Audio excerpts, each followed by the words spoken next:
자, 보충 강의로요. 소멸시효 그리고 제척기간에 대해서 몇 가지 설명을 올릴까 합니다.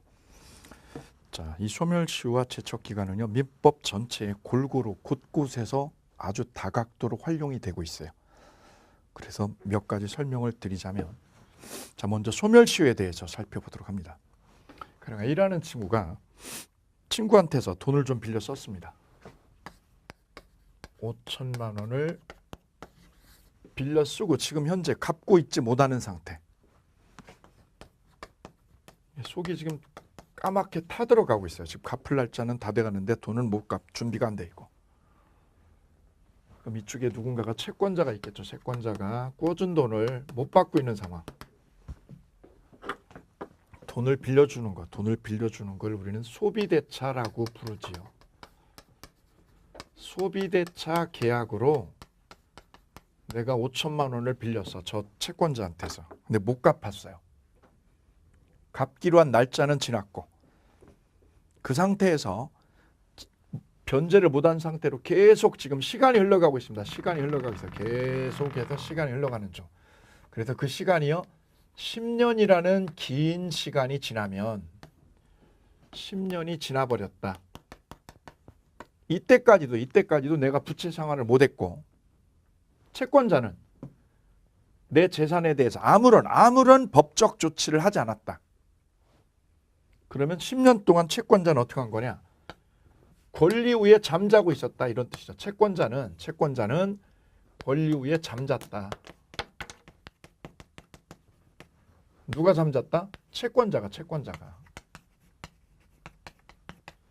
아무런 법적 조치를요. 내 재산에 대해서 아무런 법적 조치를 하지 않았다. 즉 권리를 불행사하고 있었다 이런 뜻.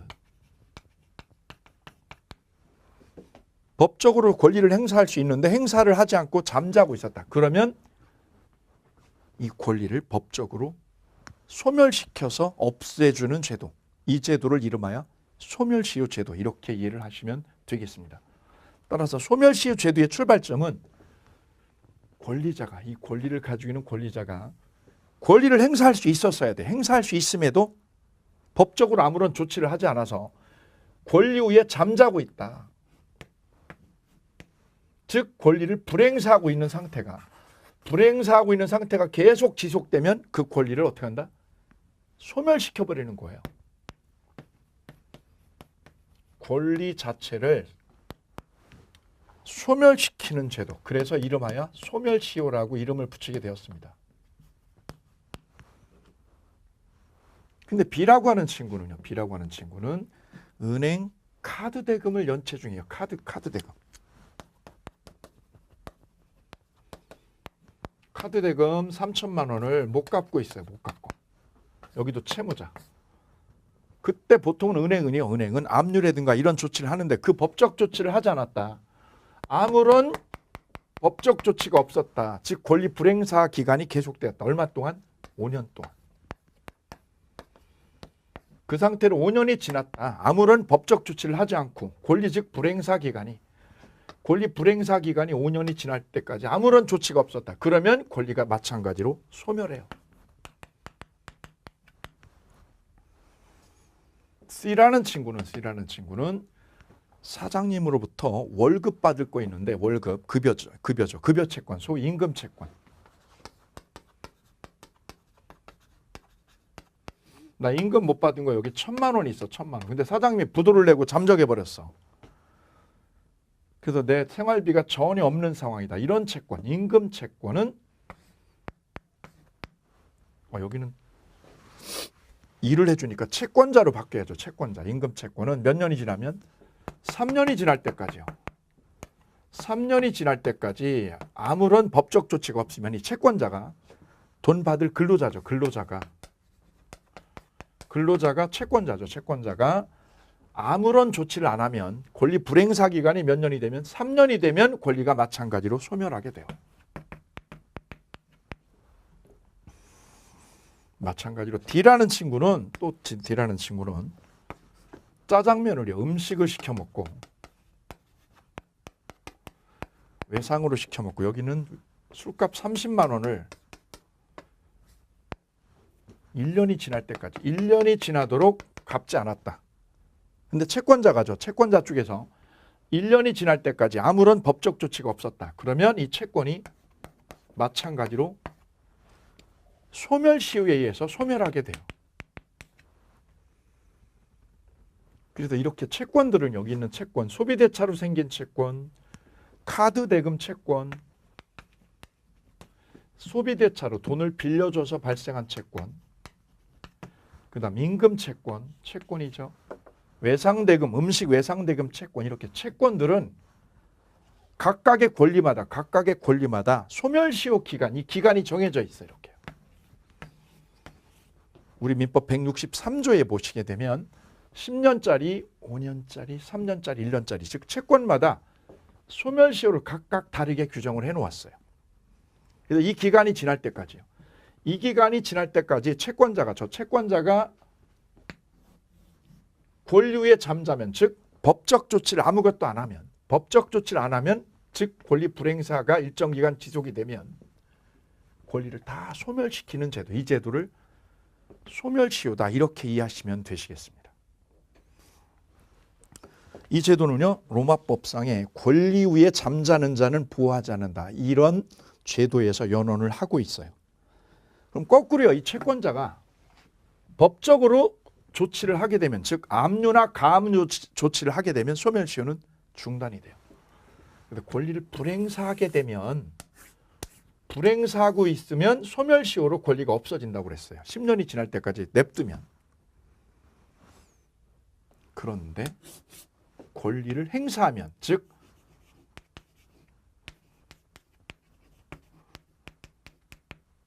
채무자 재산에다 보통은 압류나 가압류 조치 또는 민사소송을 걸면, 소송을 제기하든가, 여기서 소송은 민사소송을 말해요. 민사소송을 제기했다. 또는 채무자 재산에다가 압류나 가압류를 걸었다. 압류 조치를 했다. 압류 조치 또는 무슨 조치요? 가압류 조치.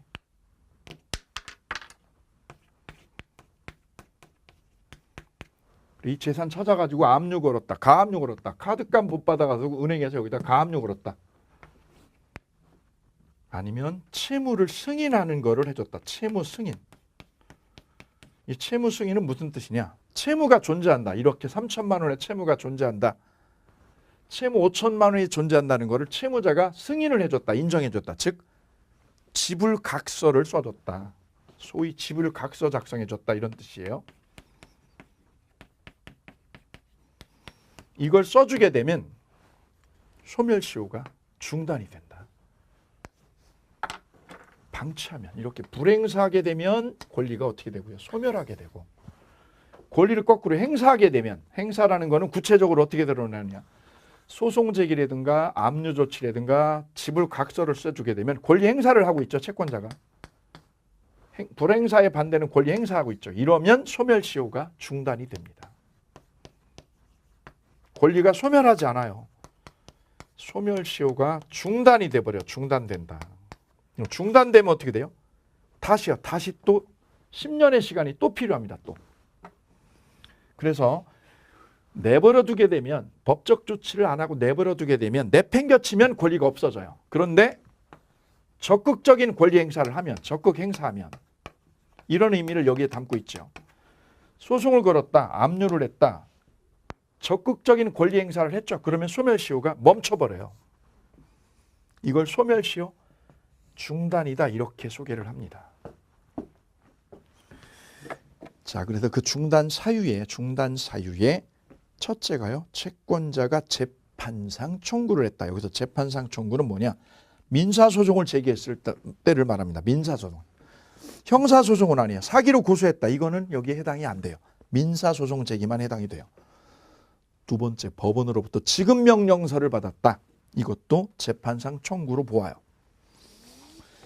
그 다음 둘째 부분에 보시면 채무자의 재산에 압류나 가압류 내지는 가처분을 걸었다. 채무자의 재산에는 집도 들어가요, 차도 들어가요, 월급도 들어가요, 전세 보증금도 들어가요. 어쨌든 재산권이 있으면 그 재산권에다 압류나 가압류 조치를 건다. 그러면 권리 행사를 적극적으로 하고 있는 거죠. 적극적으로 권리 행사를 한다. 그러면 소멸시효가 멈춰버린다. 오케이. 권리가 안 죽고 멈춰 있다. 근데 압류를 하려면 뭐가 있어야 돼요? 재산이 있어야지, 재산이. 야, 재산도 없는데 어디다 압류를 해? 아무것도 없어, 저 채무자가. 이 채무자가 돈이 하나도 한 푼도 없어. 그럼 어디다? 월급에다 건다. 월급도 돼요. 그 다음 유체동산도 돼요. 유체동산. 우리가 가끔 유체동산 경매라는 게 이거예요. 유체동산. 냉장고, TV, 그 다음에 아침 드라마에 나오는 강아지도 압류 걸어가지고 유체동산 경매로 나온다. 어쨌든 재산권만 있으면 차든 보증금이든 월급이든 재산권만 있으면 채무자 재산에다가 압류를 건다.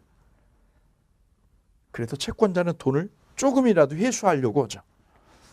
그래서 압류 조치 내지는 가압류 조치, 거기다 나아가서 가처분 조치까지 들어가요. 그러면 소멸시효가 딱 멈추게 된다. 그럼 채무자 입장에서 어떻게 해요? 압류를 안 당하려니까 재산을 빼돌리려고 그러죠. 압류 안 당해야지 나는. 빼돌리는 작업을 하게 돼요. 반대편에서 채무자 쪽에서는. 이쪽에서는 압류를 하려고 그러고 이쪽에서는 압류를 안 당하려고 재산을 은닉하는 과정을 거치게 되어 있죠. 그 다음 셋째는요. 채무자가 채무를 승인해줬다. 즉 지불각서를 써줬다고 우리 현실에서 자주 종종 목격을 하게 되어요. 나 지불각서 받았어. 지불각서. 그러면 소멸시효가 어떻게 되느냐? 멈추게 되어요. 제 친구가 공장하는 친구가 있는데 원단을 저쪽 필리핀에 있는 업자하고 이렇게 거래를 하면서 초기에는 이렇게 현금을 거래를 하다가 이렇게 신뢰가 몇 년, 한 5년 쌓이니까 외상으로 이렇게 준 거죠. 점점 외상 액수는 커져서 급기야 몇억 원어치가 외상으로 건너갔어요. 그랬더니 그 외상값을 전혀 안 받고 있더라. 안 갚고 있더라. 그리고 잠수를 타버리게 되면 그 거래는 왜 생긴 거냐? 소비대차로 생긴 거면 10년이고요. 카드 대금이 이렇게 상행위로 생긴 거, 상거래로 생긴 거. 상거래로 채권이 생겼다. 그거는 5년이에요. 5년. 그 원단 거래를 해서 생긴 채권은 바로 상행위죠. 상거래로 생긴 채권은 5년이 지나면 소멸해요. 근데 압류를 걸었거나 아니면 지불각서를 챙기게 되면 중단이 되어요. 그래서 우리가 현실에서 목도하게 되는 채무 승인은 대표적으로 지불각서, 지불각서를 채권자가 채무자 집에 찾아가서 받아내는 일이죠. 그럼 채무자는 각서를 안 써주려고 그러거나 아니면 잠수를 타버리는 이유가 이거죠. 왜요? 채무자가 잠수를 탄다. 잠수를 왜 타느냐? 바로 소멸시효가 중단되는 이런 조치가 들어오게 되면 소멸시효가 멈춰버리거든요. 권리가 살아있게 돼요. 이 권리가 없어지지 않고 살아있게 되거든요. 그래서 권리를 없애버리기 위해선 채무자가 아예 재산을 정리하고 뜨는 거죠. 뜨는 게 바로 잠수하는 작업. 이렇게 얘기를 하는 거죠. 우리가 현실에서. 그래서 사례로 보시게 되면요. 소비대차로 생긴 채권은 몇 년이요? 10년의 소멸시효에 걸린다. 요거 하나 챙기시고요. 사례 2번은요. 토지 매수인의 등기 청구권. 매매 계약을 했을 때를 이렇게 가정을 해볼까요? 자, 2번은 아주 중요해요. A가 소유하고 있는 이 땅을 B가 10억에 매매를 했어요. 매수인이 매매를 했을 때 매매 계약을 오늘 체결했다. 그리고 매수인이 잔금을 다 치르게 되면 땅 주인으로부터 나한테 등기를 가져와라. 등기를 나한테 넘겨주시오라고 하는 권리. 그 권리를 이름하여 소유권을 나한테 이전해달라. 소유권을 나한테 땅 소유권을 넘겨달라. 이름하여 소유권 이전 등기 청구권이다. 이렇게 불러요. 소유권 등기를 나한테 가져오라고 넘겨달라고 하는 권리. 이름하여 등기 청구권이 생기게 되죠. 왜 생겼느냐? 이거는 매매 때문에 생긴 거죠.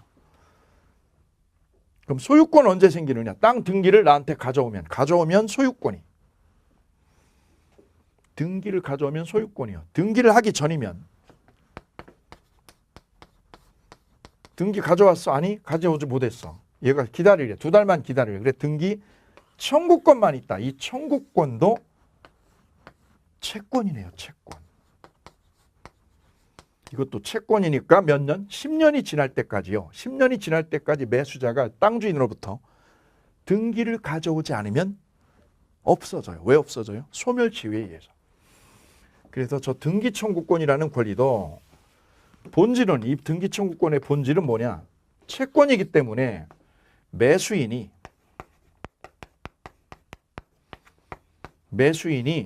권리를 가질 사람이니까 채권자죠. 매수인이 채권자, 땅 판 사람은 채무자, 얘가 채무자가 되겠네. 아니 내가 땅을 팔았는데 왜 채무자예요? 땅을 넘겨줘야 되니까 채무자지. 땅값에 대해서는 당신이 땅값에 대해서는 뭐가 되는 거야? 채권이 생겨. 채권. 받을 돈이 있죠. 받을 돈. 땅값에 대해서는 채권. 땅에 대해서는 뭐가 생겨? 채무지. 내가 줘야지. 그럼 땅 매수자는 뭐가 생기는 거죠? 땅에 대해서는 채권을 가지게 되네요. 채권. 그럼 매수인이 채권자죠. 채권자가 법적 조치를 안 하고 권리 위에 잠자면, 잠만 계속 자면 몇 년을 잠자면? 10년 동안. 10년 동안 등기를 달라고, 등기를 나한테 넘겨달라고 권리를 불행사하면.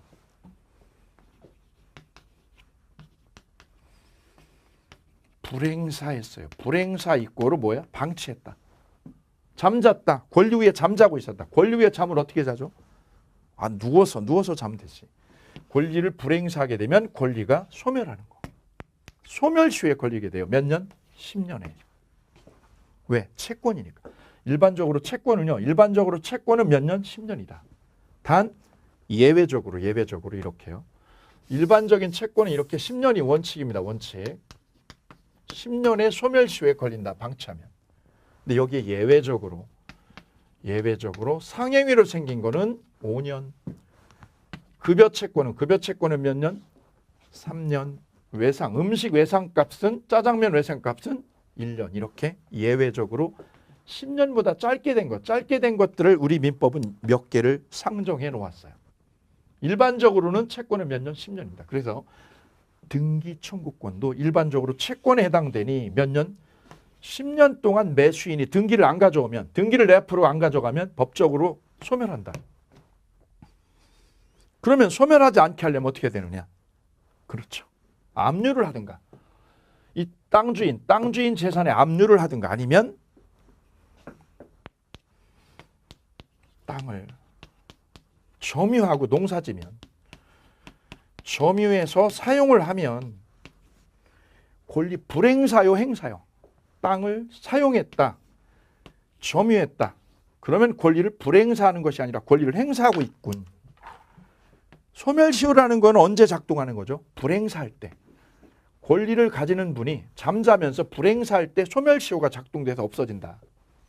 근데 권리를 행사하면, 이렇게 권리를 행사하고 있으면 소멸시효는 작동해요? 멈춰요? 시효가 중단된다. 소멸시효가 어떻게 돼요? 진행되지 않고, 소멸시효가 진행 안 된다. 진행됨, 진행 안 됨. 진행 안 된다고. 왜? 권리를 행사하고 있으니까요. 소멸시효의 작동 원리는, 그래서 소멸시효의 작동 원리는 이 단어다. 권리자가 권리를 불행사하는 상태가 계속돼야 된다. 계속. 근데 그 반대로 권리를 어떻게 하면? 사용하면, 권리를 행사하면 이렇게 소멸시효가 진행하지 않는다. 진행하지 않는다는 무슨 뜻? 권리가 안 죽어. 살아있어. 이 권리가 살아있어. 등기청구권이 살아있어. B가 뭐하면? 이 부동산을 점유하면. 그래서 얘 청구권을 살리는 방법은 얘가 점유하는 방법이에요. 점유를 하면서 부동산을 사용하는 거야. 사용하면 네 권리가 안 죽어. 10년 지나도 안 죽어. 그래서 이 등기 청구권도 속성은 채권이기 때문에 10년의 소멸시효에 걸린다. 소멸시효에 걸린다. 왜? 10년 지나면 없어진다. 이런 뜻. 이 소멸시효에 걸린다라는 말은 없어진다는 뜻이에요. 안 걸리게 하는 방법은 권리를 행사하는 거죠. 권리를 행사를. 어떻게? 사용을 하라고. 그럼 임금 채권자는, 나 월급 못 받았는데 사장님이 월급 떼먹고 잠적해서 돈을 못 받고 있으면, 그렇지. 사장님 재산을 찾는다. 차를 찾든 전세 보증금을 찾든 거기 냉장고를 찾든 그 재산에다가 압류나 가압류를 한다. 압류, 가압류. 아니면 집에 가서 사장님을 달달 볶으면서 집을 각서라도 하나 써주세요. 언제 갚겠다는 각서. 이거를 받아내면 소멸시효가 멈추게 되더라. 이 제도를 소멸시효 제도 이렇게 이해하시면 되고요. 뒤에 한 번 더 넘어가시게 되면 카드 대금 채권에 소멸시효 나와 있어요. 우리 일상생활에서 자주 목격하는 카드값. 이 카드값도 상행위로 생긴 거라서 몇 년? 5년입니다. 옆에 써주실게요. 5년이 지날 때까지 권리를 불행사하면 채권은 소멸시효로 사라지게 되죠. 그 다음에 쌍괄호 4번에 보시게 되면 소멸시효 이익의 포기라고 나와요. 자, 그러면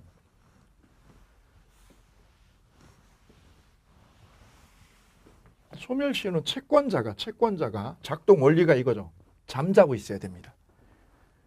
권리를 행사하지 않고 잠잤어요. 얼마 동안 이렇게 10년이 지날 때까지 냅뒀다. 그럼 권리가 없어지는 거죠.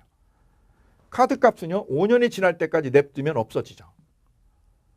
그럼 5년이 지났다. 내 카드값 못 갚아가지고 이거를 5년이 지났다.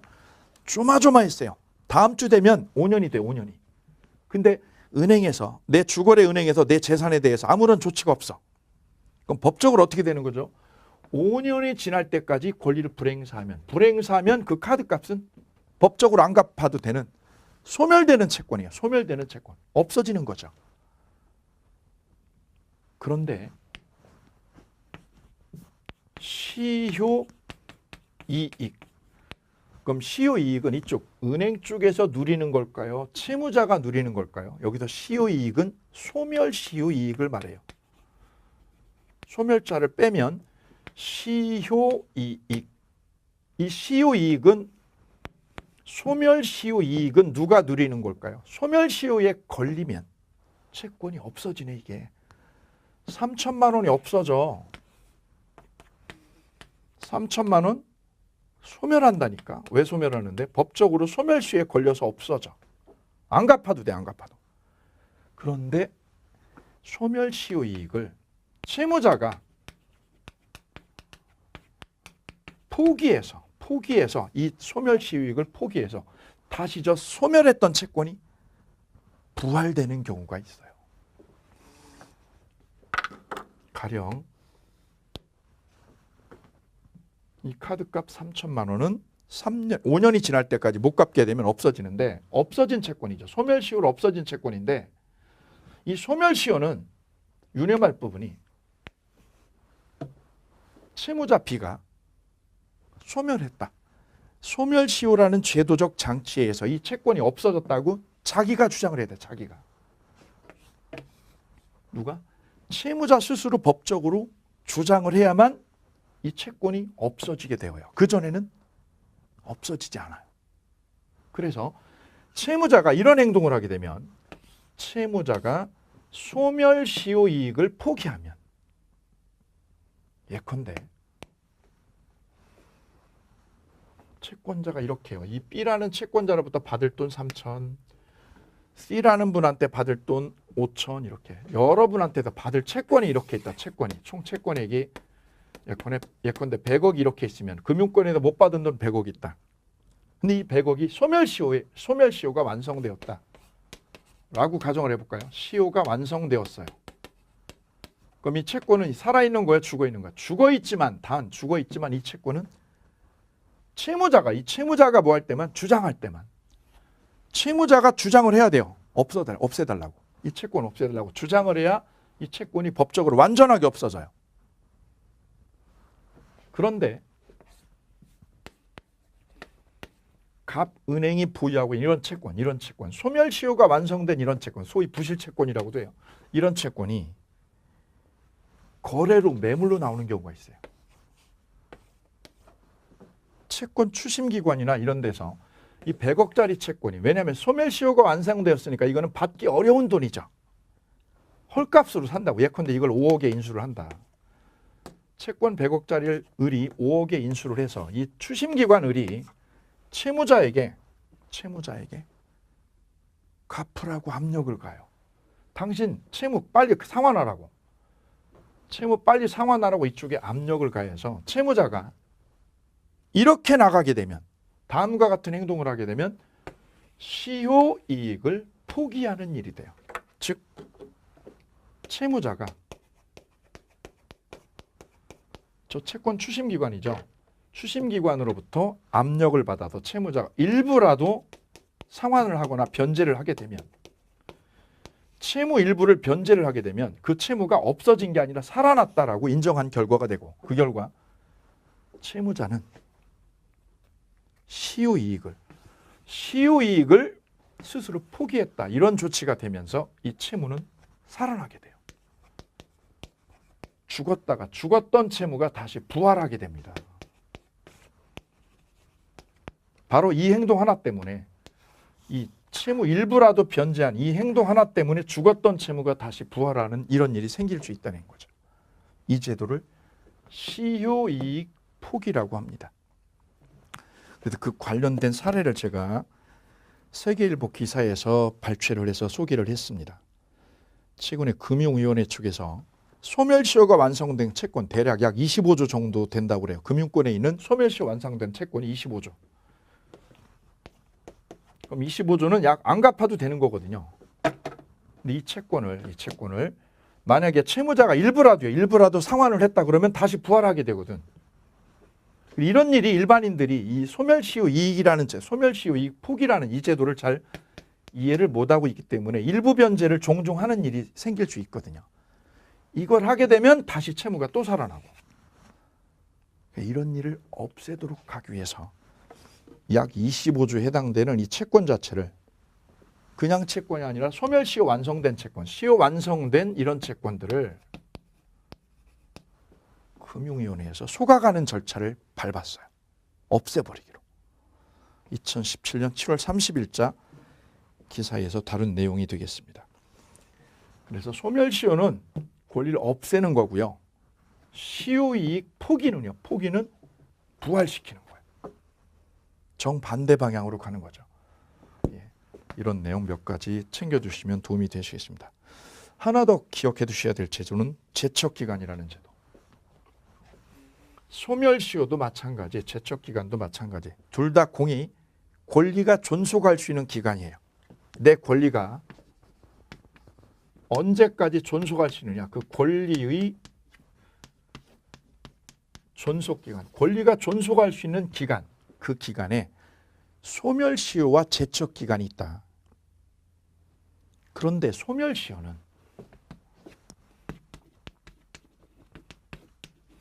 둘 다 똑같아요. 소멸시효든 제척기간이든 양자공이 권리가 존속할 수 있는 법정 기간을 말합니다. 채권 10년이야. 그런데 소멸시효는 비슷하지만, 아주 유사하지만 다른 점이 몇 가지 있다면 바로 이거예요. 소멸시효는 당사자가 소멸시효가 완성되었다라는 것을 주장을 해야만 비로소 권리가 사라지게 돼요. 당사자가 주장할 것.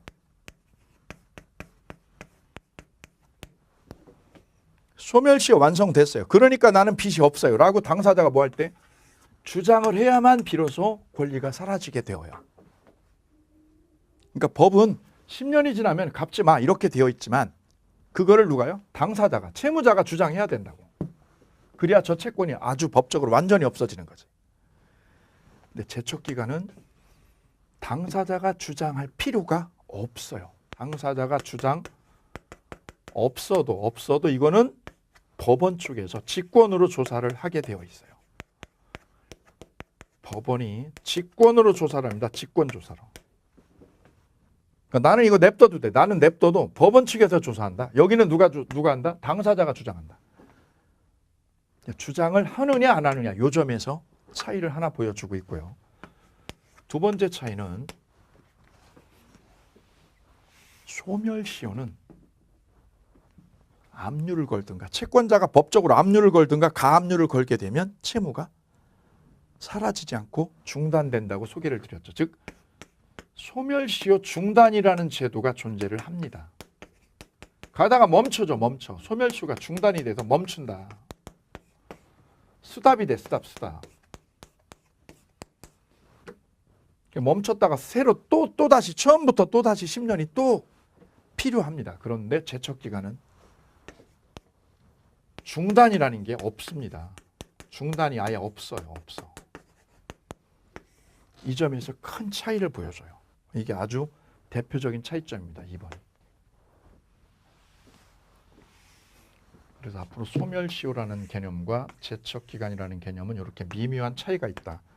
공통적인 속성은 이거예요. 권리가 존속할 수 있는 기간을 이렇게 표현을 하지만 세부적으로는 이렇게 다르다. 이렇게 챙겨두시면 도움이 되시겠습니다. 그래서 44페이지 마지막 페이지 보면 소멸시효와 제척기간의 차이점에서 두 가지를 명확하게 박스로 도해 정리를 해드렸습니다. 이렇게 해서 민법 총칙을 마지막까지 마쳤고요.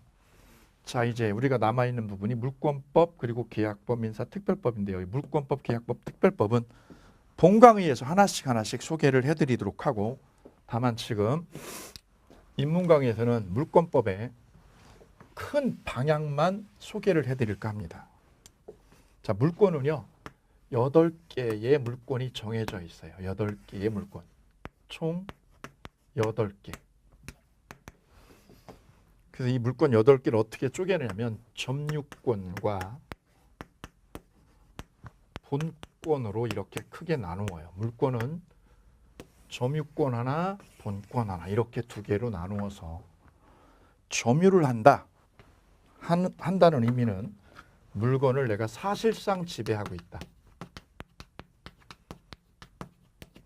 사실상 내가 물건을 손안에 넣고 있으면 점유권이 있다. 이렇게 소개를 하고, 본권이 있다는 의미는 그 지배를 정당화해 주는 권리를 말합니다. 지배를 정당화 시켜주는 권리.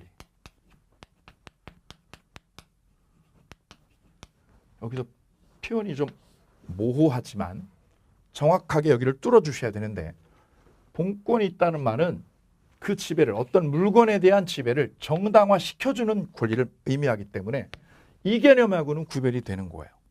가령 이 토지 1000평을 A가 소유를 하고 있는데 A는 재미교파라서 한국에 없어요. 이 토지 위에 B라는 분이 실직을 하면서 포장마차를 여기다 열었어요. 그래서 저녁마다 포장마차를 여기서 운영 중. 그래서 이 토지를 점유하는 분은, 사실상 점유해서 쓰는 분은 B가 쓰고 있어요. 소유는 재미교포가. 바로 어떤 물건에 대해서 사실상 지배를 하는 B와 이 토지에 대한 지배를 정당하게 해줄 수 있는 권리는 A, 본권을 가진 사람은 다르다. 그래서 본권이 있다라는 의미는 지배를 뭐하는 권리? 정당화시켜주는 권리가 있어야 본권이 생긴다. 이렇게 얘기를 해요. 그럼 본권에는 그럼 어떻게 나눠지느냐? 이렇게 나눠져요. 소유권과 제한물권으로 분류가 됩니다. 소유권이 있다는 의미는 그 물건을 사용도 하고, 내 마음대로 사용도 하고, 수익도 보고, 처분도 할 수 있는 권리를 다 쥐고 있다.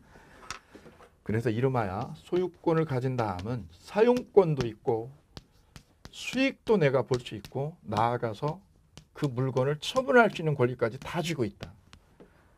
그래서 소유권이 있다라는 의미는 이 세 가지를 다 가지고 있어야 돼요.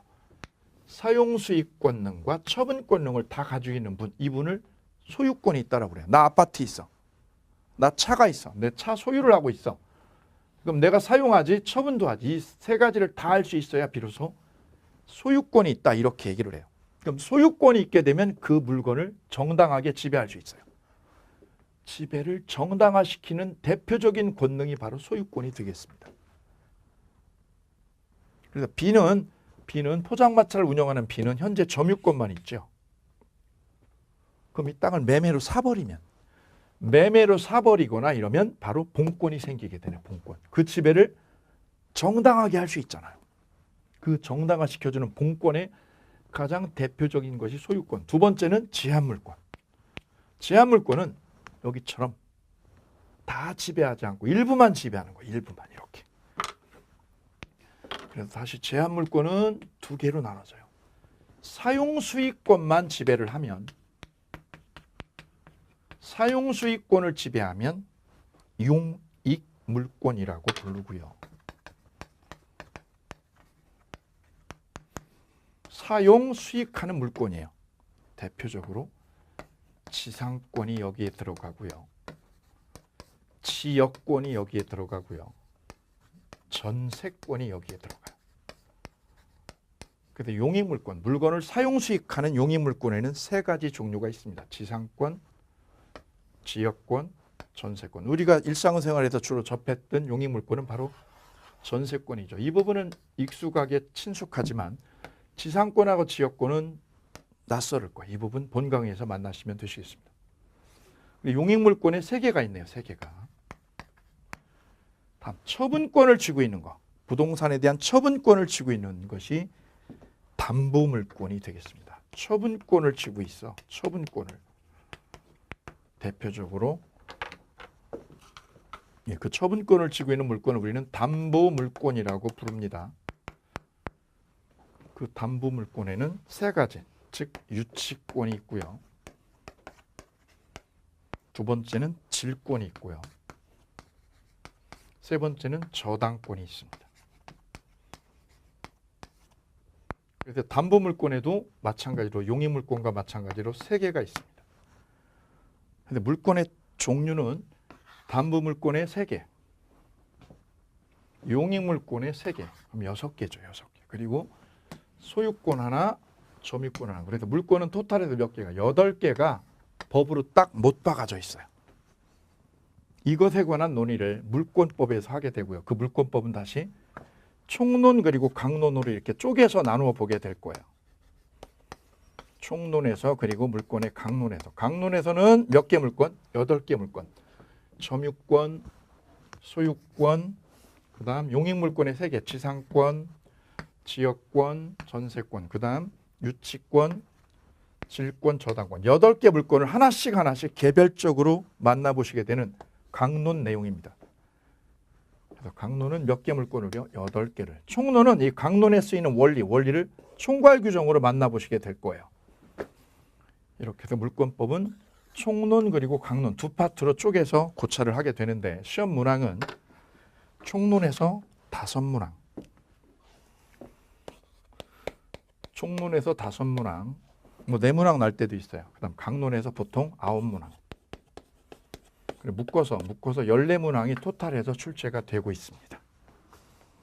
자, 그 논의는 우리 물권법에서 본 강의에서 만나보도록 하자고요. 계약법에서도 마찬가지요. 총론하고 강론이 물권처럼 똑같이 나누어져 있어요. 계약법도 똑같이 분류가 된다는 점. 총론 파트 그리고 강론 파트로 이렇게 나눠지고요. 강론에서는 여러 개의 계약이 있지만 그중에서 우리 중개사 시험 범위에 들어가는 계약은 매매 파트, 교환 파트, 임대차 파트 딱 3개의 계약만 시험에 출제가 되고 있습니다. 우리가 계약에서 만날, 계약 강론에서 만날 계약의 종류는 3가지 유형이 되겠습니다. 그래서 총론에서 대략 6문항, 강론에서 4문항 정도가 출제가 매번 이루어지고 있어요. 그래서 토탈해서 10문항. 10문항이 매년 출제가 되고 있고 이 물권법에서는 아까 말씀드렸듯이 14문항 정도. 5문항, 9문항 합쳐서 14문항. 그다음 민사특별법에는 주택임대차보호법, 두 번째는요 상가 건물 임대차보호법. 상가를 임대 줬을 때 임대인과 임차인의 권리 의무에 관한 분쟁, 이거를 핸들링하는 상가 임대차보호법. 그 다음 세 번째는요 가등기 담보법, 가등기 담보에 관한 법. 네 번째는요 집합 건물의 소유에 관한 법. 여기서 집합 건물은 뭐냐면 아파트처럼 소유권이 여러 개 들어있는 건물, 아파트 그 다음에 빌라 이런 등등의 건물, 집합 건물에 관한 법. 그 다음 마지막 5번째가요 부동산 실명법. 부동산 실명법, 줄여서 실명법이라고 그래요. 명의신탁 규제에 관한 법. 명의신탁을 하지 마십시오 라는 부동산 실권리자 명의 등기에 관한 법률. 이 토탈에서 5개의 민사특별법이 존재하고 시험 문항 수는 6문항을 매년 출제를 하고 있습니다. 그래서 이렇게요. 전체적인 내용은 이렇게 소개를 마치고 본강의에서 이제 총칙에서 이쪽 특별법까지 이제 하나씩 하나씩 거기다 살을 붙이는 작업을 저하고 1년 동안 하시게 될 거예요. 그래서 지금까지는 큰 구조만, 큰 구조적인 큰 숲만 보셨다면, 큰 숲을 보셨다면 이제부터는 나무를 한 그루 한 그루의 나무를 부분을 들어가서 이제 고찰하는 과정을 저하고 유기적으로 하시도록 하시겠습니다. 그래서 여러분의 열정하고 그다음에 정성 그리고 복습이 여러분한테 꼭 필요하고요. 그 노력만큼 민법은 결과를 꼭 내주는 과목입니다. 그래서 노력한 만큼 아주 좋은 결실, 좋은 고득점으로 화답을 하니까요. 1년 동안 호흡을 잘 맞춰주시면 여러분한테 고득점을 합격한다는 확신 드리면서 인문 강의 이걸로 마칠 겁니다. 본 강의에서 여러분 활기차고 더 재미있고 그 다음에 통쾌한 강의로 여러분과 함께 하도록 하겠습니다. 감사합니다.